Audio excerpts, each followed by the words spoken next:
우리 이 시간은 신학을 공부하는 시간인데 신약 시간에 이 내 설교의 설교문을 보여주는 내용이 뭐냐면은 여러분이 그 예배 드릴 때에 담임 목사님이나 또는 사관님의 설교에 어떤 사람이 그러기를 어떤 이야기에 나는 아주 모호한 예화를 들어.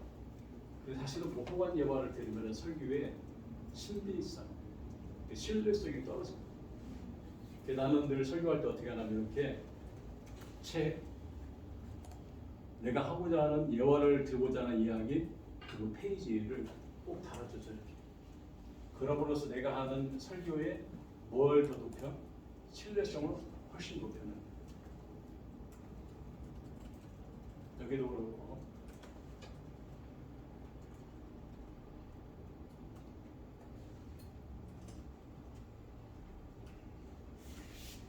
내가 하고자 하는 설교하는 내용의 이야기를 그냥 막연한 얘기가 아니고 역사성, 사건 중심, 현장 중심으로 이거를 제시를 해야 되잖아. 교인들에게. 그럼 뭐가 필요해? 증명을 해야 합니다. 증명. 왜 예수님이 이 땅에 인간으로 오시는가? 우리가 수없이 들어온 그 이야기하는 우리의 설교를 다른 사람과 견주어서 더 확실하게 하기 위해서는 이런 백그라운드가 필요해요. 그래서 우리가 신학을 공부하는 이유가 뭐냐? 사실은 신학을 공부하지 않아도 설교할 수 있어요. 내가 미국에서 공부할 때 내가 굉장히 큰 충격을 받은 사건 가운데 하나가 청년병 주일 있죠. 청년병 주일. 들어본 적이 없어? 솔저 선데이, 주니어 솔저 선데이라는 청년병 주일이 됐는데 주일학교 아이가 올라와가지고 주일 낮예배 대예배 설교를 하는 거야. 야, 이게 이래도 되는 것인가? 긍정적인 면에는 그 아이가 어른 예배에 참여해서 자기가 보고 듣고 배운 것을 나눈다는 아주 긍정적인 의미가 있지만은 아주 부정적인 의미로는 이 아이는 성경을 잘 몰라. 그리고 자기 하는 내용에 대해서 검증할 방법이 없어. 이 아이가 설교하는 내용은 그냥 자기가 들었던 얘기일 뿐이야. 설교는 누가 해야 되냐? 충분히 준비된 사람이 해서 신학적인 백그라운드를 바탕으로 누구의 말을 전해야 돼? 하나님의 말, 성경의 말씀을 풀어내는 역할을 해야 되는데 그게 아니고 좋은 교훈한다면은 굳이 예배당에 앉아서 설교를 들을 필요가 없다는 거예요, 이게. 그러니까 우리가 하는 설교는 좋은 이야기, 교훈이 아니고 누구의 말, 하나님의 말씀이라고 우리가 믿고 있는 성경을 일반 성도들에게 잘 알기 쉽게 우리가 풀어내서 들려주는 역할을 하는 것이 설교라면은 그 설교를 하는 전달자가 성경을 제대로 알지 못하고 설교를 한다? 이거는 정말 웃기는 일이잖아요. 그래서 이 시간에 우리가 성경을 그동안 들었던 그냥 상식적인 맥락이 아니고 지적인 부분에서 우리가 깊이 좀 탐구해보자는 의미로 시간 함께 하는 거예요.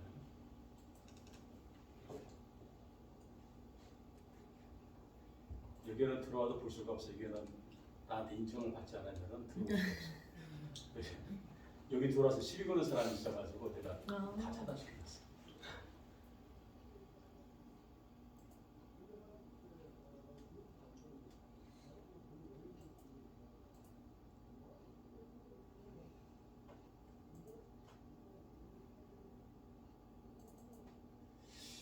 지난 시간에 신학의 발전하는 굉장히 결정적인 역사적인 사건이 뭐라고 했나요? 혹시 기억하나요? 신학으로서의 발전하는 역사적인 사건 혹시 기억하나요? 루터의 종교개혁? 사실은 루터의 종교개혁이 그 전까지는 전통 중심, 그러니까 교회의 전통이 오히려 성서의 권위보다 더 중요하게 여겨지는 시대였다면은 루터 이후의 시대는 이제 성서 중심으로 돌아가는 시대입니다. 그런데 루터 시대에도 정확하게 성경을 제대로 말할 수 있는 힘이 없었어. 왜냐하면은 여전히 교회의 그 지도자 이 사람들의 그 말, 즉 전통이 굉장한 힘을 발휘한 때이니까 언제부터냐면은 사실은 그러니까 우리가 지금 성경을 읽고 성경을 해석하고 하는 이 방법들이 확실하게 늘어날 때에는 계몽주의 사상 이후 계몽주의의 가장 큰 변화는 뭐냐면은 이 전까지는 나는 믿기 위해 안다 또는 알기 위해 믿는다라는 믿는다는 신앙이 중요했다면은 데카르트가 선언하는 나는 생각한다 그러므로 나는 존재한다 이제 뭐가 더 강조될 시대에 나 사람 이성이 강조되는 시대에 그때가 뭐냐 계몽주의 여기에 뭐가 발전하기 시작하냐면은 과학이 발전해 이 전까지는 천동설 지구는 움직이지 않아요 천체가 움직여 이때에 그러니까 계몽주의 이전 이후 그 시대에 굉장히 신학적으로 신약 신학에 공헌한 사람 하나가 게블라라는 사람인데 이 사람이 성서 신학과 교리를 구분하는 교리 신학을 구분해. 이 전까지는 그런 구분을 못했어요. 그리고 성서 신학 자체를 말할 수 있는 시대가 아니었어요. 그런데 게블라가 등장하면서 이 사람이 성서 신학과 교리 신학은 구분해야 된다. 이 사람이 성서신학 방법론을 제시하면서 우리가 성서를 볼 때 뭘 중심으로? 본문 중심으로 보자. 그러니까 본문 중심으로 보자는 말을 하면은 성서의 저자들이 정말로 하고 싶은 이야기가 무엇이냐 이걸 우리가 보자는 거예요. 그래서 역사적 시대의 저자 언어적 관례를 얘기하자는 거예요. 혹시 여기서 과거에 단 한 번이라도 무슨 신문 기사나 기고문이나 이런 데에 글을 써본 사람 한 번이라도 써봤어? 어떤 사람은 글의 문장력이 좋아서 글을 잘 쓰는 사람이 있는가 하면은 어떤 사람은 글 쓰는 것하고는 담을 쌓은 사람이 있어. 자 그러면 똑같은 언어를 구사해도 언어의 차이가 있다는 거예요. 또 인문학을 전공한 사람하고 인문학을 전공하지 않은 사람하고의 언어 단어 사용에 상당히 큰 차이가 있어요. 이 지금 우리가 읽는 성경의 66권 자체도 66권의 언어를 보면 우리가 지금 읽는 언어는 원래 히브리어나 헬라가 아니고 한국말로 번역도 했어. 그리고 번역자들은 대부분 누구냐면은 성서의 지식을 갖고 있는 신학자들이 대부분 한 거예요. 그러면은 66권을 기록했던 성서의 저자들은 신학자였을까요? 물론 예언자도 있고 하지만 어떤 사람은 농부이기도 하고 어떤 사람은 장사꾼이기도 하고 어떤 사람은 전투사이기도 하고 이런 각각의 직업을 갖고 있는 사람들이 쓴 글이기 때문에 이 글을 우리가 번역된 번역자의 입장에서만 보게 되면은 원문의 의미를 제대로 파악할 수가 없다. 그러니까 우리가 본문으로 돌아가서 저자가 정말로 뭘 원했는지 그 당시의 역사적인 사건의 배경은 무엇인지 우리가 좀 들여다보자.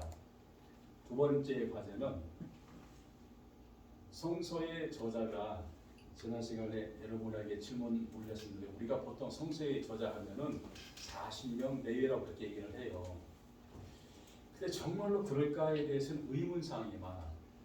예를 들어서 신약에 마태, 마가, 누가, 요한복음 있지요.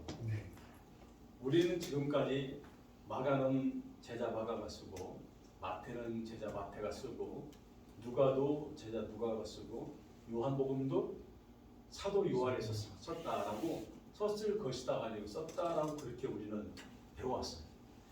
그런데 사실은 이게 문제가 있는 거예요. 왜?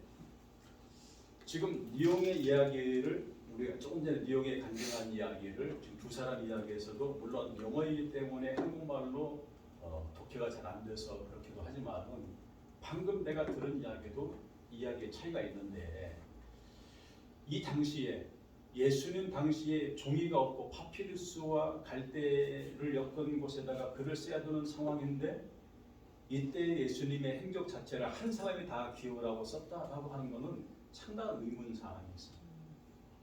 내가 지금 하는 얘기는 신학적인 얘기이고는 신앙적인 얘기가 아니야. 그러면은 이런 모든 것들을 볼 때에 이 게볼러가 우리에게 공헌한 이야기는 뭐냐면은 성서의 다양성을 인정하잖아요. 성서의 다양성. 예를 들어서 왜 마태, 마가, 누가를 공관복음이라 하고 요한복음은 사복음인데 공관복음에 포함 안 시킬까요? 왜 그럴까?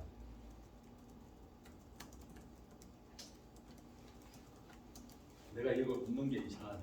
한 번도 들어본 적이 없는데 마태, 마가, 누가는 예수님의 보는 관점이 거의 비슷해. 비슷한 관점으로 예수님을 보는데 요한은 상당히 예수님을 인간적인 예수님의 모습으로 그리고 그래서 예수님이 하는 이적 자체도 마태, 마가, 누가는 이적, 기적이라는 단어를 쓰지만은 요한은 표적이라는 단어를 써요. 이 얘기는 뭐냐면은 네 권의 복음서이지만 이 복음서에 예수님의 행적을 바라보는 관점의 다양성을 우리가 인정하자는 거예요. 이게 게볼러가 주장하는 거예요. 이게 굉장히 큰 공헌을 우리에게 가져와. 왜? 그다 그 전까지는 누구도 이런 이야기를 하지도 않고 할 수도 없는 시대였는데 이후에 바우어라는 신학자가 또 등장해요. 이 사람은 사후의 신약 성서 신학에 대한 강의를 출판하게 되는데 이 사람의 공헌은 뭐냐면은 앞에 게볼러는 교의학과 성서 신학을 구분해야 된다는 주장을 했다면 바우어는 이제는 신약과 구약의 학문적인 방향을 달리해야 된다. 같이 해서는 안 된다라고 하고 이 사람이 여기에 뭘 썼냐면은 헤겔의 변증법. 헤겔은 누구지? 헤겔은 신학자가 아니에요. 헤겔은 철학자의 철학자. 역사 철학자라고 해도 과언이 아닌 만큼 헤겔은 철학자인데 이야기는 뭐냐면은 이제는 과거에는 철학이 신학을 위해 존재했다면 이제는 신학을 철학의 중심으로 풀어내는 새로운 방법을 지금 도입을 시키는 거예요. 이 전까지는 생각도 할 수 없는 상황이었는데 이 바우어가 아니다. 우리가 신약과 구약을 구분하는데 그것을 연구하고 들여다보는 방법에 헤겔 철학을 동원을 시켜. 철학을 동원시켜서 신학을 이제 설명하는 그런 시대에 들어서게 돼요. 슈트라우스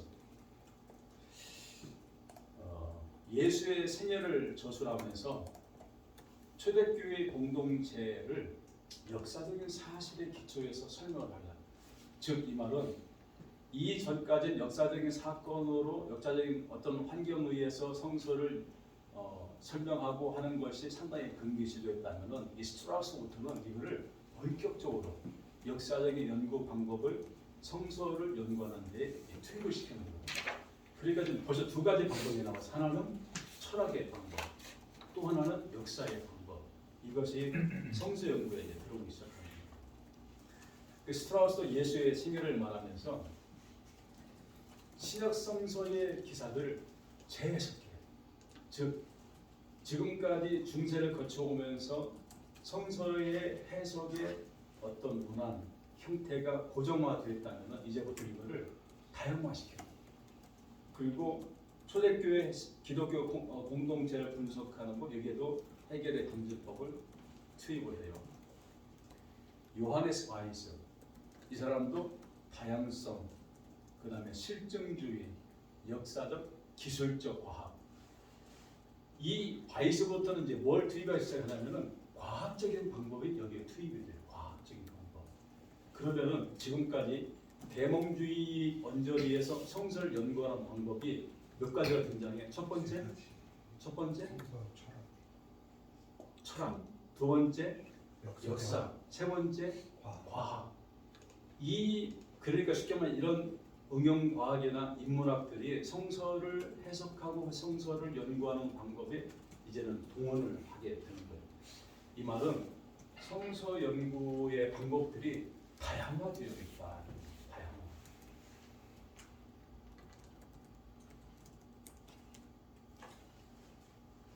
아돌프 슐라터. 근데 이 사람이 제동을 걸어요. 이게 너무 급진적으로 철학, 역사, 과학에 의해서 성서를 연구하다 보니까 이게 마치 성서 안에 하나님의 이름 자체를 빼버리는 경향으로 흘러가는 극단주의가 나오기 시작해요. 그러니까 아돌프 슐라터는 성서는 누구의 말씀이다? 철저히 하나님의 말씀이다는 중심주의를 절대 배격해서는 안 된다. 그래서 상당히 비판적으로 이 성서 연구 방법에 대해 제동을 거는 역할입니다. 그러니까 한쪽에서는 이제는 계몽주의를 중심으로 하는 역사, 철학, 과학 방법을 동원해서 성서를 연구하는데 여기에 대해서 슐라터는 우리가 너무 성서를 비신앙적으로 무신론적으로 가는 것은 조심하자. 제동을 걸어줘. 좋은 방법이잖아요. 그래서 이 당시에 뭐가 등장해? 자유주의 신학이 등장을 해요. 우리가 말하는 자유주의 신학이 상당히 역사가 오래된 거예요. 이게. 거기에서 슐라터는 자유주의 신학을 비판하는 입장이에요. 그리고 정통주의. 하나님이 역사에 초월한 분이고 역사 안에서 행하신 분이다. 그래서 신약 연구의 출발점은 신약 증언의 통일성, 신앙은 이해의 전제, 다양성 속에 뭘 주고? 일치. 우리가 신학을 그러니까 성서를 연구하는 방법이 과학도 동원되고 역사도 동원되고 철학도 동원되고 인문학도 동원되고 하지만은 그러나 적어도 우리가 이런 다양성 속에 일치를 우리가 추구하자. 그래서 슐라트 유산이라면은 이런 균형 잡힌 시각이라고 할 수가 있습니다. 계몽주의를 거쳐가면서 그 뒤에 그 신학을 연구하는 성서를 연구하는 다양한 방법들이 제시가 돼요. 근데 적어도 이 세 가지 하나는 똑같은 본문이라도 해석의 방향은 다양할 수가 있다. 비판도 할 수 있다. 그러나 적어도 우리는 신앙적인 성찰은 빼지 말자. 이게 우리 복음주의가 추구하는 방향이에요. 구세원의 신학의 방향은 어느 방향이죠? 복음주의. 우리는 철저하게 복음주의 입장에서 성서를 해석하고 들여다보는 입장이에요. 우리가 그 성서를 연구할 때에 우리가 앞으로 어떻게 성서를 연구할 것이냐. 물론 앞으로도 성서 연구에는 새로운 방법들이 계속해서 등장해요. 과학의 발전이 우리에게 중요한 것은 성서를 기록했던 기록자들의 문서 형태를 좀 더 세밀하게 들여다볼 수 있는 방법들이 개발이 돼요. 그래서 어떻게 되냐면은 예를 들어서 마태, 마가, 누가, 요한복음의 기록의 문서들이 어떤 문서에 있는데 어떤 문서에 없는 이야기들이 있잖아요. 그러면 이게 누구에 의해서 이야기를 들어가지고 기록을 했을까? 또 이 성서가 정말로 한 사람에 의해서 이 책에 기록되어 있을까를 분석하기 위해서 뭐가 필요하냐면은 문장 연구가 필요해요. 문장의 단어를 사용할 때 이 단어들이 이 한 사람에 의해서 기록된 것일까를 연구하는 방법들. 이 방법들을 계속해서 하면서 연구를 하는 방법. 성서 연구에는 뭐가 필요하다? 끊임없는 도전이 필요해요. 도전. 그런데 그 도전이 이성과 신앙을 조화시키고 우리는 그동안 이성과 신앙을 상당히 조화시키지 않았어요. 그러니까 성경을 이해하고 신앙을 이성적으로 하게 되면 믿음이 없다는 걸로 잣대를 댔는데 나는 전혀 그러니까 최근 신학은 이성과 신앙의 조화를 추구하는 쪽으로 흘러들었어요. 이게 없다 보니까 한국에 많은 이단 사상들이 현대 교회에 침투합니다. 그러니까 교회에서 할렐루야 아멘만 강조하는 것이 아니고 뭘 해야 된다? 성경 연구를 더 깊이 해야 된다.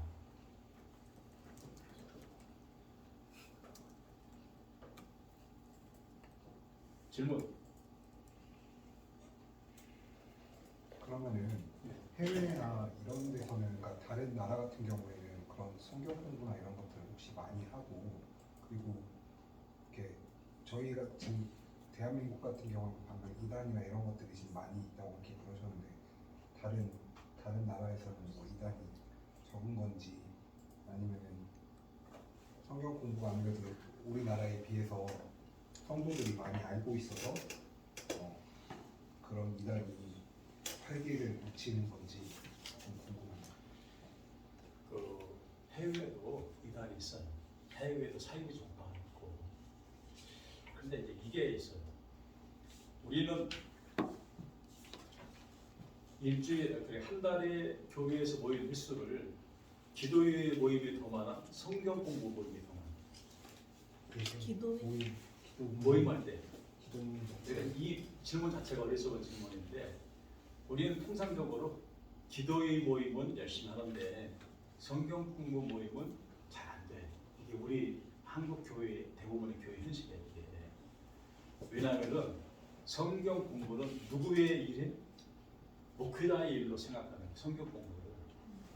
그런데 이거 정말 놀라는 일들이, 요즘 신학교를 가면은 평신도들이 신학교가 전문가고 있어. 평신도들이 어떻게 가르칠까요? 즉 내가 경험했던 그 미국의 교회들은 사실은 기도회가 별로 있지 않아요. 우리 같이 막 통성기도, 백일기도 그런 거 내가 본 적이 없어. 근데 뭘 하냐면 주중에 한두 차례씩 모여서 성경 공부를 해요. 그 성경 공부 모임을 통해서 이들의 신앙이 더욱더 발전하는 거예요. 근데 기도의 모임이 나쁘다는 것이 아니고 백일기도 하지 말라는 것이 아니고, 그 기도를 더 강화시키고 힘있게 만드는 게 뭐냐면은 성경의 지식이에요. 성경의 지식이 바탕에 든 상태에서 기도하는 것하고 성경을 팽개치고 기도하는 것하고는 차원이 달라. 그래서 나는 성경 공부를 열심히 해야 된다. 교재 받았나요? 내가 만든 교재. 네. 네, 거기 교재에 몇 페이지 보냐면은 그것도 있었지. 읽어봐. 없어? 받았는데 응. 이것만 챙겨볼까? 이거 있었어.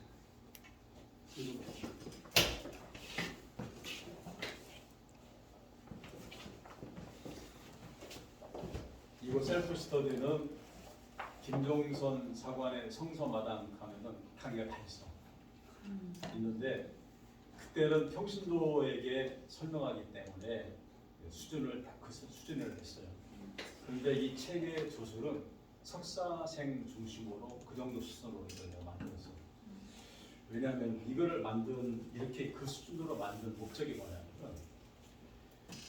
대부분의 사관님들이 영문에 구입하면은, 자, 성경 공부 시작합시다.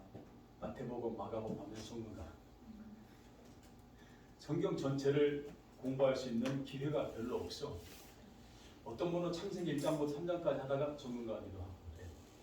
그래서 그렇게 하지 마, 이거를 전체적으로 볼 수 있는 하나의 툴을 만들자는 생각으로 이거를 만들게 된 거예요. 자, 봅시다.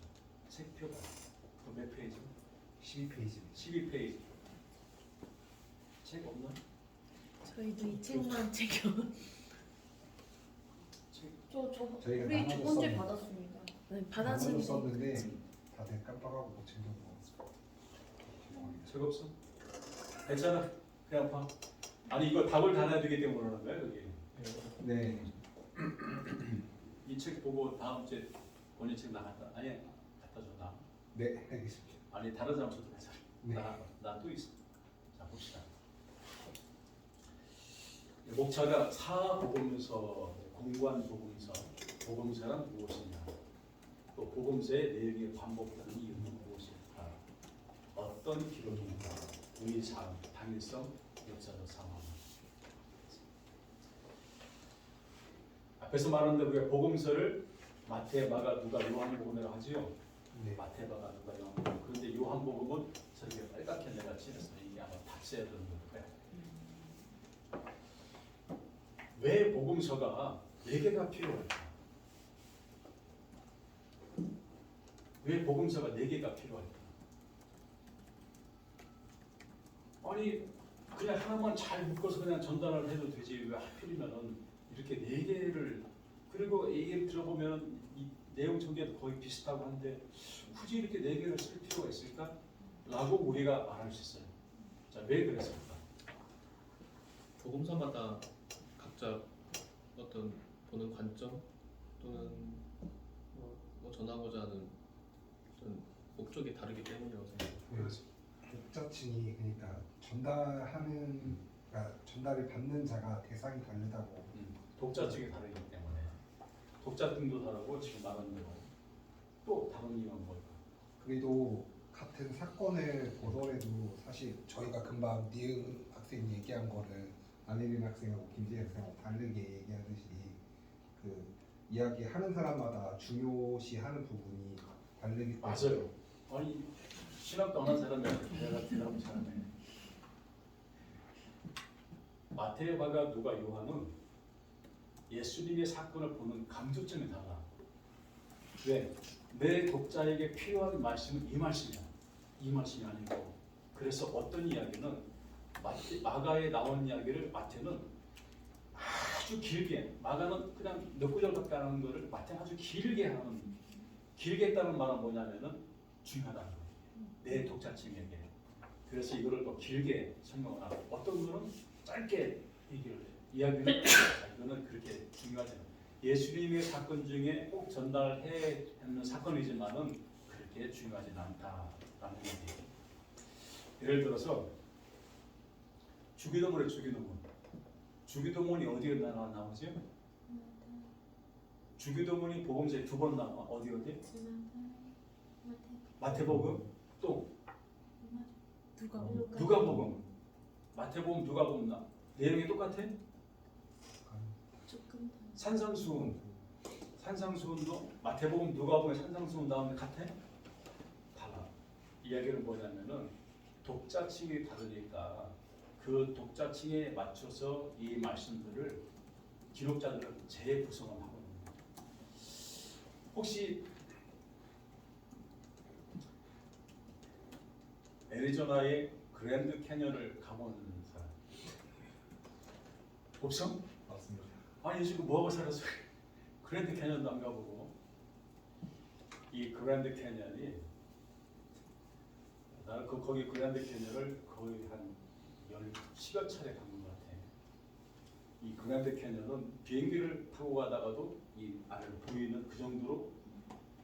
캐년이라는 말의 뜻이 뭐냐면 계곡이라는 뜻이잖아요. 그런데 우리가 말하는 한국의 계곡의 그런 계곡물이 흐르는 그런 계곡이 아니라 이거는 어마어마한 계곡인데 이 계곡이 동서남북에서 바라보는 때에 방향에 각각의 방향에 의해서 바라보는 이 보이는 광경이 달라요.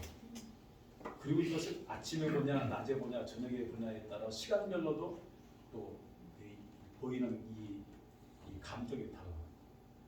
그럼 우리가 어떻게 해야 될까요? 8번을 가야 돼. 최소한. 언제? 봄, 여름, 가을, 겨울. 그리고 동서남북. 최소한 8번을 가봐야 이걸 제대로 봤다고 말할 수가 있어. 예수님의 생애 자체를 복음서 하나만 읽고, 예를 들어서 마가복음 하나만 읽고 예수님의 생애를 다 알았다는 것은 문제가 있어. 이게 사복음서를 다 읽어야 이거를 총체적으로 다각도로 우리가 스펙트럼 보듯이 이거를 알 수가 있다는 거예요. 예를 들어 예수님의 생애가 공생애가 몇 년이죠? 공생애.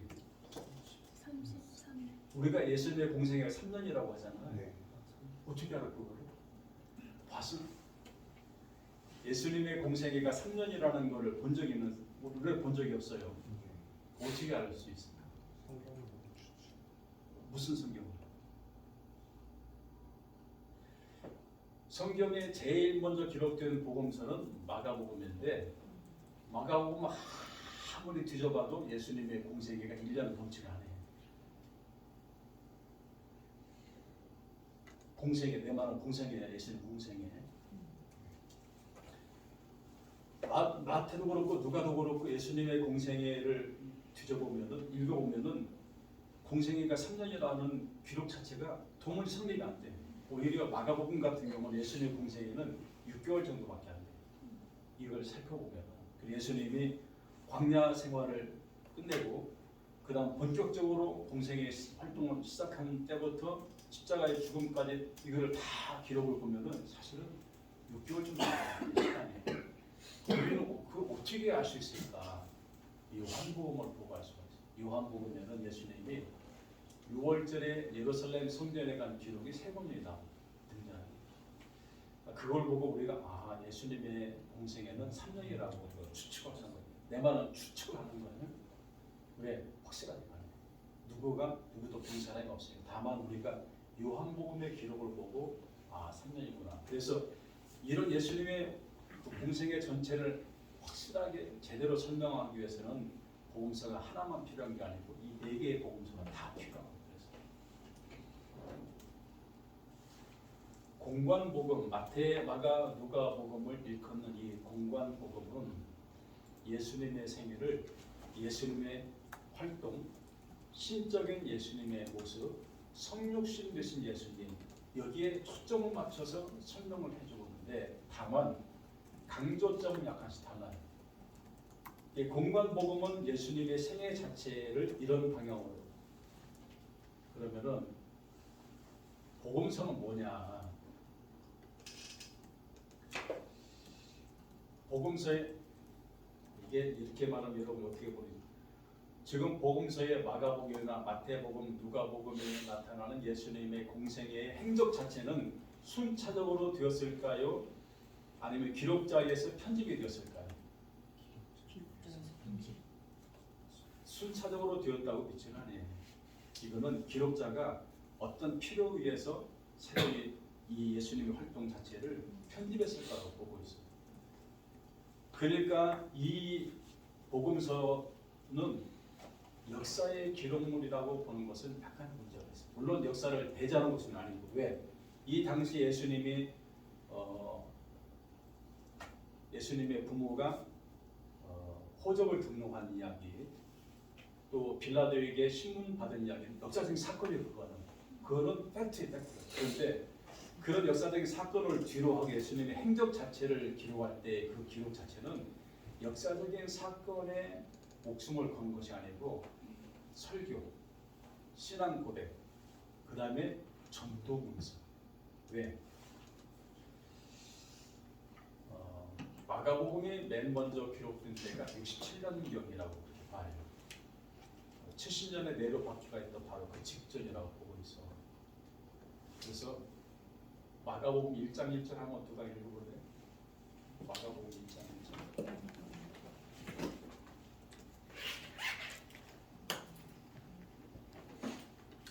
하나님의 아들 예수 그리스도의 복음의 시작이라. 마가복음 1장 1절은 바로 뭘 하냐면은 예수 그리스도를 뭐라고 하면 하나님의 아들이라고 바로 설명을 해요. 그게 뭐냐면은 이 문서를 받아야 되는 독자층의 지금 상황이 상당히 긴박한 상황이라는 얘기예요. 그런데 누가나 마태는 뭘 해? 예수님의 족보를 얘기해. 뭐 누가 누구를 낳고 누가 누구를 낳고 누가 누구를 낳고 그 얘기를 한참 한 다음에 그 다음에 예수님이 태어난 수태고지 얘기를 하고 뭐 그러면서 이야기는 뭐냐면 이 당시에는 박해의 긴박성은 약간 덜한 상황이라는 것을 알 수가 있습니다. 이걸 통해서 이 당시의 역사적인 상황은 이런 상황이 있을 것이다라고 우리가 유추하는 거죠. 사복음에 보면은 같은 내용들을 반복으로 보여주는 것은 기록자의 관점이나 또는 서로 다른 형태이거나 또는 설교를 더 풍성하기 위해서 이렇게 한다. 성경 어떤 길을 같이 읽어볼까요? 예수께서 행하신 일이 이외에도 많으니 만일 하나씩 기록된다면 이 세상이라도 이 기록된 책을 위해 부족할 줄 아노라. 이게 마음에 와 닿는지 모르겠어요. 혹시 성경 두루마리 성경을 본 적 있나요? 두루마리 성경 이렇게 돌돌돌 가는 거 그럴 줄 알았어요. 기회도 먼저 가봐요. 이 지금 요한복음이 기록된 시기는 AD 100년 다듬 AD 1세기 말경에 기록이 됐어요. 이 요한복음이. 그런데 요한이 뭐라고 했냐면은 예수님의 행적 자체를 만일 우리가 기록으로 글로 남기게 된다면은 이 세상에 이 기록물을 남길 만한 장소도 여건도 안 될 것이다 그 말이에요. 그만큼 기록의 사건들이 많다는 얘기 이게 많은데 마태, 마가, 누가, 요한은 이렇게 상당히 한정되게 이 말씀을 기록해. 그게 뭐냐면은 요한은 요한의 필요성에 의해서, 마태는 마태의 필요성에 의해서 이 성경을 기록했기 때문에 그래서 이걸 보관할 수 있단 말이지. 만일에 그렇지 않다면 보관 자체도 안 될 것이다. 그래서 성경은 일부만 취사 선택을 했고 내용과 순서는 같지가 않다. 왜? 내가 필요에 의해서 이거를 기록했기 때문에. 그래서 이 성경의 기록은 뭐냐? 같이 읽어볼까요? 오직 이것을 기록함은 너희로 예수께서 하나님의 아들 그리스도이심을 믿게 하려 함이요 또 너희로 믿고 그 이름을 힘입어 생명을 얻게 하려 함이니라. 이게 복음서를 기록하는 목적이라는 거예요. 누가? 기록자들이 복음서를 기록한 목적이다. 복음서는 어떤 기록이냐? 신앙의 기록이고 역사적 자료를 어떻게 했다? 사용했다. 그리고 저자들의 설교 내용이다. 우리가 사복음서를 연구하거나 또는 공부하거나 읽을 때에 유의사항, 역사적인 상황을 이해해야 돼요. 무슨 상황? 마가가 기록할 때 역사 상황, 마태, 누가, 요한이 기록된 그 시대의 역사적인 상황을 우리가 늘 주의하고 그 다음에 마가가 예수님의 행적을 다 일일이 다 따라다니며 들여다본 다음에 이 책을 기록했을까요?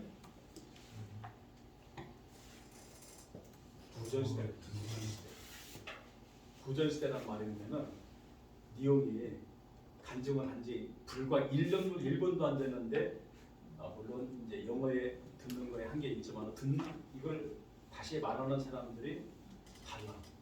관점들이. 즉 구전시대가 있었다. 그 다음에 마가, 마태, 누가, 요한은 나름대로 신학적인 주제가 있습니다. 신학적 주제란 말의 의미는 각각이 강조하고 싶은 내용들이 약간씩 다르다.